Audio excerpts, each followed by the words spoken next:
લક્ષ્ય ન્યૂઝ, એક નજર, એક લક્ષ્ય. ડભોઈમાં આગામી બકરી ઈદના તહેવારને ધ્યાનમાં રાખીને ડભોઈ પોલીસ સ્ટેશન ખાતે શાંતિ સમિતિની બેઠક યોજાઈ.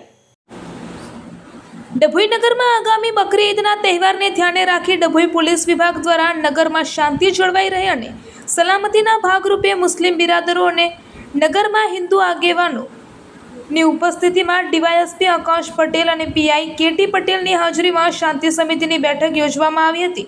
તહેવાર શાંતિ કોમી એકલાસ વાતાવરણમાં ઉજવવા સૂચનો પોલીસ વિભાગ દ્વારા કરવામાં આવ્યા હતા. આગામી 27મી તારીખે મુસ્લિમ બિરાદરોમાં બકરી ઈદનો તહેવાર આવી રહ્યો છે. ડભોઈ નગરમાં શાંતિ અને સલામતી ભર્યું વાતાવરણ રહે તે હેતુ સાથે ડભોઈ પોલીસ વિભાગ દ્વારા ડભોઈ નગરના મુસ્લિમ આગેવાન યાકુબભાઈ ખાંજી, નગરપાલિકા ઉપપ્રમુખ નૂરભાઈ મહુડાવાલા, શહેર કોંગ્રેસ પ્રમુખ સતીશભાઈ રાવલ, વકીલ અશ્વિનભાઈ પટેલ સહિત હિન્દુ મુસ્લિમ આગેવાનોની ઉપસ્થિતિમાં શાંતિ સમિતિની બેઠક ડભોઈ પોલીસ સ્ટેશન ખાતે યોજવામાં આવી હતી, જેમાં અધ્યક્ષ તરીકે ડીવાયએસપી આકાશ પટેલ ખાસ ઉપસ્થિત રહ્યા હતા.